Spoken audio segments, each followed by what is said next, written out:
Very good morning, students. In previous lecture we studied about the soap, then some crystalline salts and some daily uses salt. Now in this video lecture we will see the radioactive substances.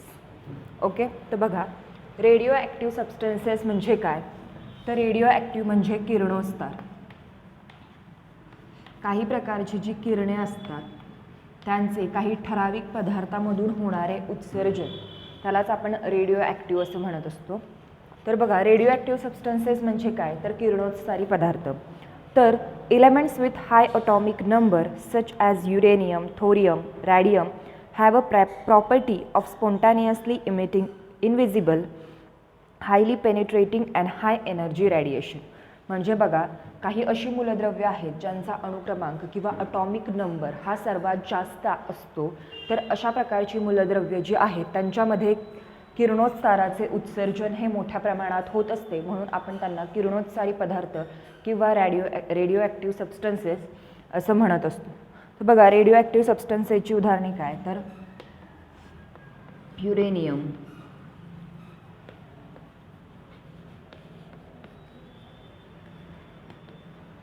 thorium and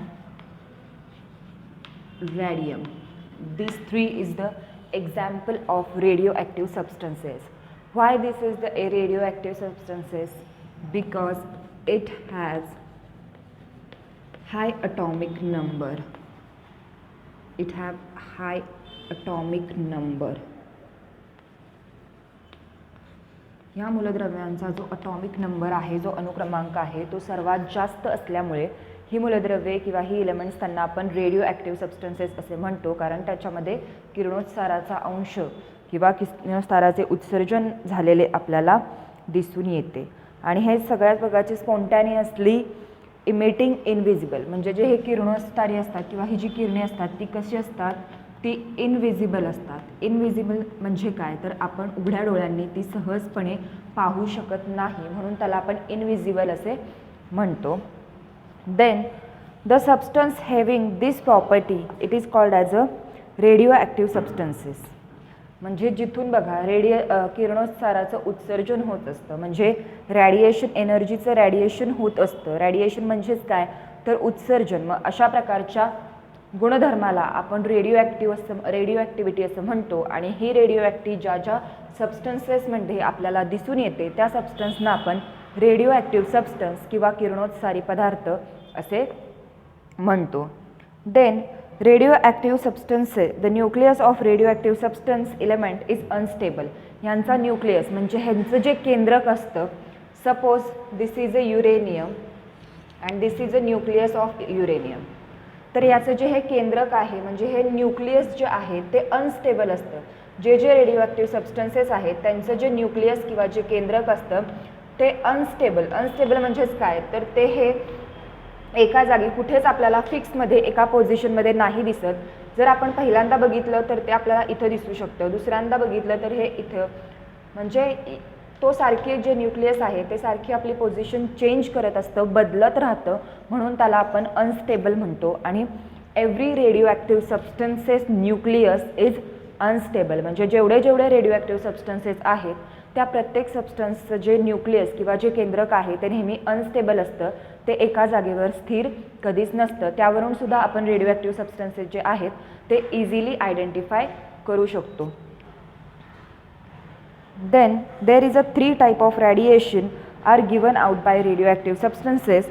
These are alpha, beta and gamma rays.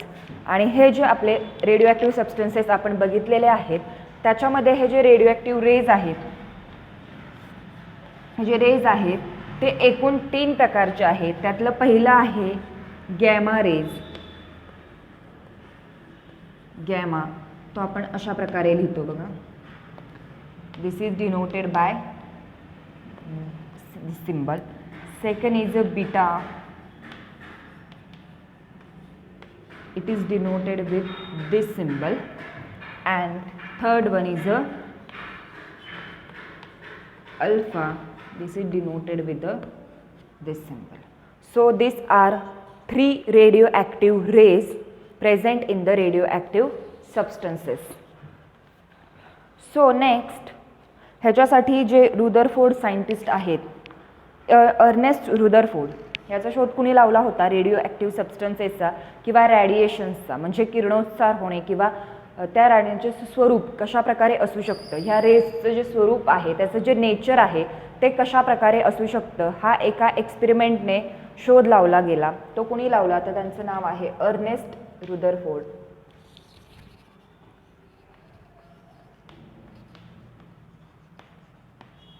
Ernest Rutherford नावाचे एक scientist होते. त्यांनी 1889 मध्ये the nature of radio active radiation याचा शोध लावला with the help of experiment.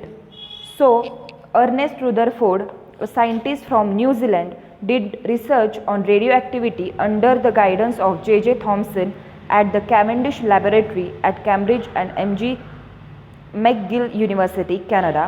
He showed that the nitrogen atom could be split by bombarding it with alpha particles. This experiment ushered in a new era in the field of physics.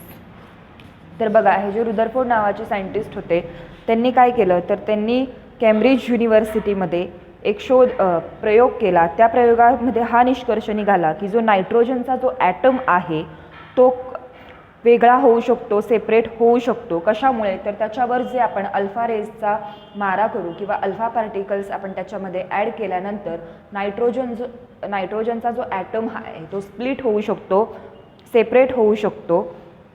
आणि हा एक physics जगतातला सगळ्यात मोठा experiment मानला जातो. तर त्यामध्ये बघा, इन 1889 एक मिनिट,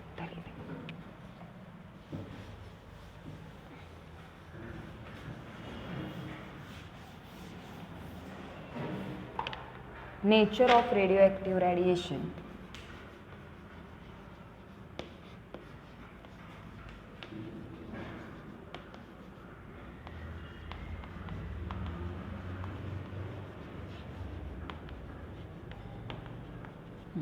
यामध्ये बघा, त्यांनी एक एक्सपेरिमेंट केला.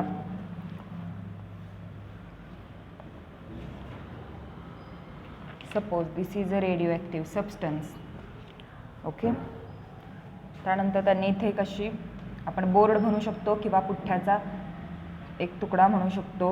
हा रेडिओ ॲक्टिव्ह सबस्टन्स आहे, मग तो काहीही असू शकतो. मग त्यांनी लेड ब्लॉक, म्हणजे जो लेड नावाचा जो धातू आहे त्याचा एक ब्लॉक, त्याचा एक तुकडा त्यांनी as a radio active substance म्हणून यूज केला. त्याच्या पुढे एक असा आपण कागदी किंवा लाकडी पुठ्ठा उभा करू शकतो, त्याला एक छिद्र असं पाडायचं छोटंसं. देन इथे त्यांनी इलेक्ट्रिकली चार्ज प्लेट्स ठेवलेल्या आहेत.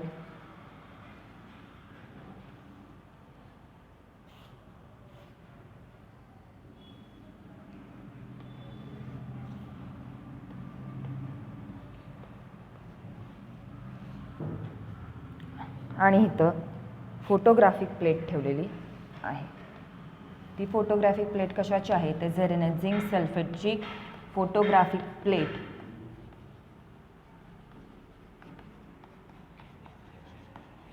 तर अशा प्रकारचं त्यांनी, आणि ह्याला आपण एक स्लिट म्हणू शकतो किंवा पुठ्ठाचा एक पृष्ठभाग. आणि बघा आता काय होईल ह्याच्यामधून.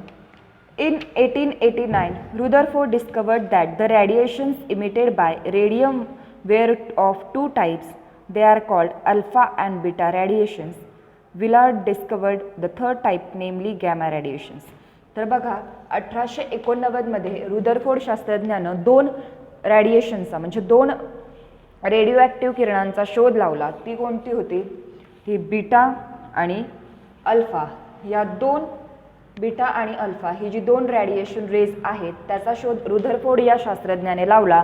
आणि जो शेवट गॅमा आहे त्याचा शोध जो आहे तो विलार्ड यांनी लावला. विलार्ड नावाचे जे सायंटिस्ट होते त्यांनी गॅमा रेजचा शोध लावला. तर रुदरफोर्डनं काय केलं तर त्यांनी बीटा आणि अल्फाचा शोध लावला. When these rays are allowed to pass through two oppositely charged plates, they get separated. आणि त्यांनी काय केलं, हा जो रेडिओ ॲक्टिव्ह सबस्टन्स आहे याच्यामधून ते रेज पास केले. हे रेज पास झाले, इथं या ज्या पुठ्ठ्याला जी होल होतं, त्या होलमधून हे रेज या इलेक्ट्रिकली चार्ज प्लेट्स त्याला म्हणतो आपण, इलेक्ट्रिकली चार्ज्ड प्लेट्स. तर यातली जी एक प्लेट आहे वरच्या बाजूची ती पॉझिटिव्ह चार्ज कॅरी करते आणि जी खालच्या बाजूची आहे ती निगेटिव्ह चार्ज कॅरी करते. मग त्यांचा असं लक्षात आलं की सपोज जर आपण एका रेडिओ ॲक्टिव्ह सबस्टन्समधून हे जर 3 रेज आपण पास केले तर हे 3 रेज जेव्हा या इलेक्ट्रिकली चार्ज्ड प्लेटवर येतात तेव्हा ते या चार्जमुळे सेपरेट होतात. त्यांचं सेपरेशन होतं, ते स्प्लिट होतात. आणि स्प्लिट झाल्यानंतर बघा, जे रेज पॉझिटिव्ह साईडला किंवा पॉझिटिव्ह बाजूला स्प्लिट झालेले आहेत त्यातला पहिला रेज हा बीटा असतो, दुसरा गॅमा असतो. म्हणजे beta and gamma content positive charge and alpha contain negative charge. So when these rays are allowed to pass through the oppositely charged plates, they get separated. म्हणजे जेव्हा हे जे रेज आहेत हे आपण इलेक्ट्रिकली चार्ज्ड अपोजिटली चार्ज्डमध्ये एकाची positive charged आहे आणि दुसऱ्यावर निगेटिव्ह चार्ज्ड आहे, तर जेव्हा आपण हे रेज या प्लेट्सच्या मधून पास करत असतो तेव्हा हे रेज काय होतात, अपोजिट चार्जमुळे सेपरेट होतात, स्प्लिट होतात. जसं तुम्ही बघू शकता इथे 3 रेज दिसतात, वरचा बीटा, मधला गॅमा आणि last one is alpha. So this method was introduced by Rutherford in 1902. आणि हेच जे मेथड आहे सेपरेशनचं किंवा रेज स्प्लिट होण्याचं, हे मेथडसुद्धा रुदरफोर्ड या शास्त्रज्ञानं शोधून काढलं 1902 मध्ये. Then Rutherford and Willard studied the radiation emitted by the radio substances. मग त्यांनी काय केलं, हे जे रेडिओ ॲक्टिव्ह सबस्टन्सेस आहेत तर याच्यापासून निघणाऱ्या प्रत्येक किरणांचा किंवा या सबस्टन्सपासून होणाऱ्या किरणोत्साराचं जे उत्सर्जन आहे त्याचा व्यवस्थितपणे त्यांनी अभ्यास केला. For this purpose the rays were allowed to pass through an electrical field and a photographic plate always in their path. म्हणजे काय, तर त्याच्यावर त्यांनी असं संशोधन केलं की जेव्हा हे रेज या पुठ्ठ्यामधून पास होतात आणि ह्या प्लेटजवळ येतात तेव्हा या प्लेटवर जो अपोजिट चार्ज असतो त्या अपोजिट चार्जमुळे हे रेज स्प्लिट होतात आणि इथं जे फोटोग्राफिक प्लेट आहे या फोटोग्राफिक प्लेटवर येऊन कलेक्ट होतात, म्हणजे एकत्रितपणे जमा होतात. It was found that the radiation was divided into 3 types. मग त्यांना यावरून असं समजलं की हे जे रेडिएशन आहे किंवा हा जो किरणोत्सार आहे तो 3 प्रकारामध्ये डिवाइड झालेला दिसून येतो. One type of radiation deviated slightly towards the negatively charge plate. आणि याच्यामधला जो एक प्रकार आहे, एक टाईप आहे, तो आपल्याला स्लाइटली निगेटिव्हच्या बाजूने म्हणजे निगेटिव्ह प्लेटच्या बाजूने झुकलेला दिसतो. आणि जे उर्वरित 2 प्रकार आहेत ते पॉझिटिव्हच्या बाजूने आपल्याला गेलेले दिसून येतात. The rays which divided slightly toward negatively charged are called alpha rays. आणि जो भाग किंवा जी किरणे निगेटिव्ह बाजूला निगेटिव्ह प्लेटकडे वळलेली दिसतात त्यांना आपण अल्फा रेज असं म्हणतो. आणि जी किरणे पॉझिटिव्ह बाजूने झुकलेली दिसतात किंवा गेलेली दिसतात त्यांना आपण वरच्या बाजूला जे रेज असतं त्याला आपण बीटा रेज म्हणतो आणि त्याच्या खाली असलेल्या रेजला आपण गॅमा रेज असं म्हणतो. And those which do not deviate at all are gamma rays. म्हणजे बघा, सॉरी त्याला गॅमा रेला पॉझिटिव्ह चार्ज नाही आहे. तर बघा, जर आपण सपोज वरच्या बाजूला म्हणजे पॉझिटिव्ह साईडला जो रेज गेला त्याला आपण बीटा रेज असं म्हणतो, म्हणजे बीटा कंटेन पॉझिटिव्ह चार्ज. जो रेज निगेटिव्ह साईडला वळला त्याला आपण अल्फा रेज म्हणतो, म्हणजे alpha rays contain negative charge. आणि जो कोणत्याही डेव्हिएशनकडे वळला नाही म्हणजे नाही पॉझिटिव्ह चार्जकडे आणि नाही निगेटिव्ह चार्जकडे, तो आहे आपला गॅमा रेज, ज्याच्यावर कोणताही भार नसतो किंवा it does not contain any charge. Means beta contain positive charged, alpha contain negative charge, but gamma rays does not contain any charge. तर गॅमा रेज कोणताही चार्ज कंटेन का करत नाही, कारण ते पॉझिटिव्ह और निगेटिव्ह दोन्हीपैकी एकाही डेव्हिएशनकडे वळलेलं आपल्याला किंवा अट्रॅक्ट झालेलं दिसून येत नाही. त्यामुळे गॅमा रेजवर आपल्याला कोणताही चार्ज दिसत नाही. हे आहे आपलं द नेचर ऑफ रेडिएक्टिव्ह रॅडिएशन्स. म्हणजे अशा प्रकारचं जे रॅडिएशन म्हणजे उच्च किरणोत्साराचं जे स्वरूप आहे ते आपल्याला अशा प्रकारे दिसून येतं आणि रुदरफोर्डने याच प्रयोगातून ते सिद्ध केलेलं सुद्धा आपल्याला दिसतं.